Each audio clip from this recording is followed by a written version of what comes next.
Hi folks, welcome to the second video on the Dowry of Mary teachings, preparing us for the final cathedral tour at Westminster Cathedral in April 2022, and possibly a follow-up where an icon of Our Lady of Walsingham should be taken to every Catholic parish in the country.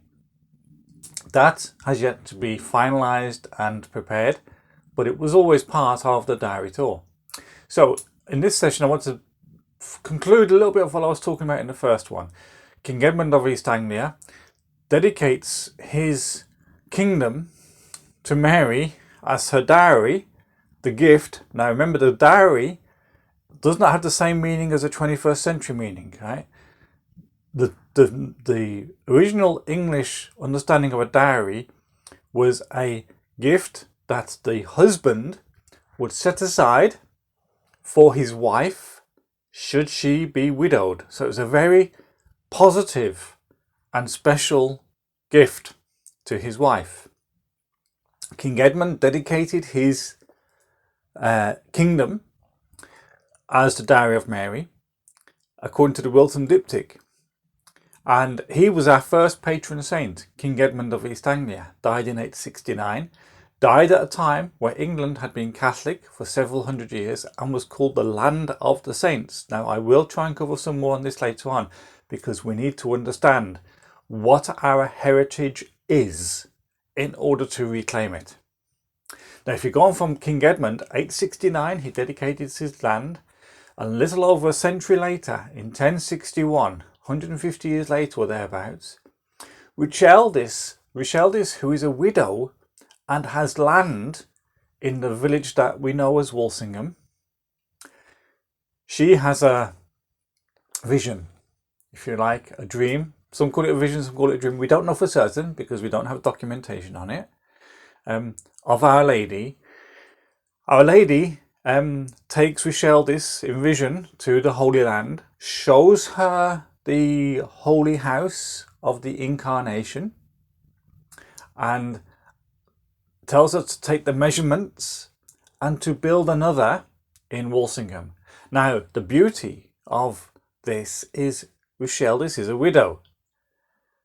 She has land, so you can actually assume safely, relatively safely, that the land she has was her dowry from her husband. Beautiful little tie-in with the idea of a dowry and the idea that King Edmund had dedicated his land as a dowry of Mary, and now within his kingdom here's this Richeldis 150 years later, who she herself is a widow who potentially has a dowry, and Our Lady has shown her the house, and she's asking her to build a house. Now this is very important for the Shrine of Walsingham, because many pilgrims come to the Shrine at Walsingham and they pay honour to the statue of Our Lady of Walsingham. But the Shrine of Walsingham is not about a statue, it's about a holy house.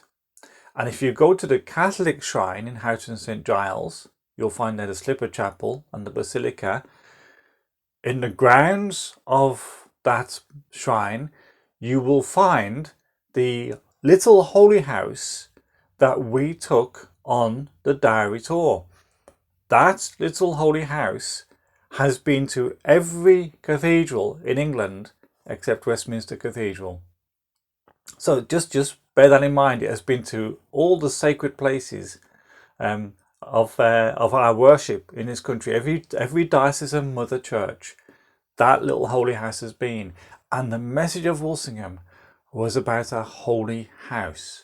Now in the next video I'm going to share with you a few things about the house itself and what Our Lady said to Richeldis, because this is all part of what it means with regards to England being the Dowry of Mary, and England having this unique shrine which is about a house, not about a statue.